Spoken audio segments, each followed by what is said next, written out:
আমরা নিম্ন আয়ের মানুষ, নিম্নবর্গীয় মানুষ, অসহায় মানুষ, ছিন্নমূল মানুষ, পথশিশু এসব সবার মাঝে আমরা ইফতার এবং সেহরি বিতরণ কর্মকাণ্ড পরিচালনা করেছি।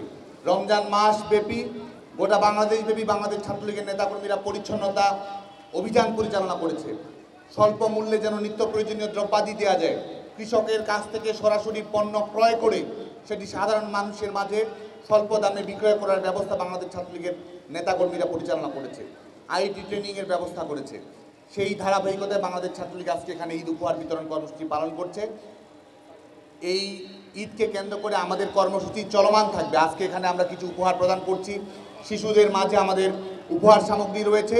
এর বাইরে ঈদের দিনের প্রয়োজনীয় দুধ, সেমাই, ঈদের দিনের প্রয়োজনীয় খাবারের ব্যবস্থা, বাচ্চাদের জন্য ঈদ আনন্দ উৎসব, প্রত্যেকটি ব্যবস্থা আমরা এই আগামী কয়েকদিন ব্যাপী বাংলাদেশ ছাত্রলীগের পক্ষ থেকে আমরা ঢাকা বিশ্ববিদ্যালয় ক্যাম্পাস সহ বাংলাদেশের প্রত্যেকটি শিক্ষা প্রতিষ্ঠানে, জেলা, মহানগর, মফস্বলে আমরা অব্যাহত রাখব।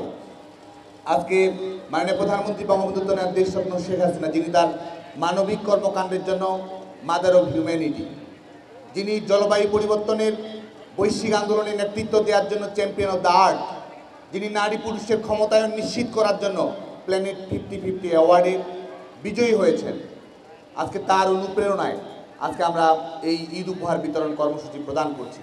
আমরা মাননীয় প্রধানমন্ত্রী বঙ্গবন্ধু দেশরত্ন শেখ হাসিনার যে অভীষ্ট লক্ষ্য, একটি আধুনিক রাষ্ট্র ব্যবস্থা বিনির্মাণ করা, মানুষের কাছে প্রত্যাশিত রাজনীতি তৈরি করা, যুগোপযোগী আপ টু ডেট রাজনীতি তৈরি করা, সেই লক্ষ্যে বাংলাদেশ ছাত্রলীগ তার কর্মকাণ্ড অব্যাহত রাখবে। আজকে গোটা বাংলাদেশ ছাত্রলীগের সমস্ত স্তরের নেতাকর্মীদেরকে, বাংলাদেশের সকল শিক্ষার্থীকে আমরা ঈদের শুভেচ্ছা জানিয়ে সকল স্তরের শিক্ষার্থী এবং ছাত্রলীগের নেতাকর্মীদের ঈদ সামনে রেখে কয়েকটি কর্মসূচি পালন করার নির্দেশনা জানাচ্ছি। আমরা আশা রাখি, নির্দেশনা দিচ্ছি, ঈদ উপলক্ষে বাংলাদেশ ছাত্রলীগের নেতাকর্মীরা দেশব্যাপী পরিচ্ছন্নতা অভিযান পালন করবে।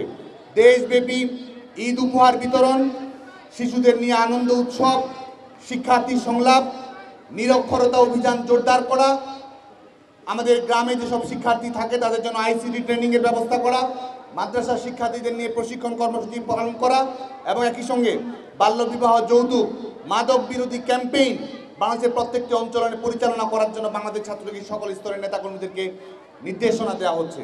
আমরা বিশ্বাস করি যে আমাদের সকলের সম্মিলিত প্রয়াস মুক্তিযুদ্ধের চেতনা বাস্তবায়ন, জাতির পিতার স্বপ্নের সোনার বাংলা বিনির্মাণে আমাদেরকে দক্ষ ছাত্র সংগঠক হিসেবে গড়ে তোলার ক্ষেত্রে ভূমিকা রাখবে। জয় বাংলা, জয় বঙ্গবন্ধু, জয় শেখ হাসিনা।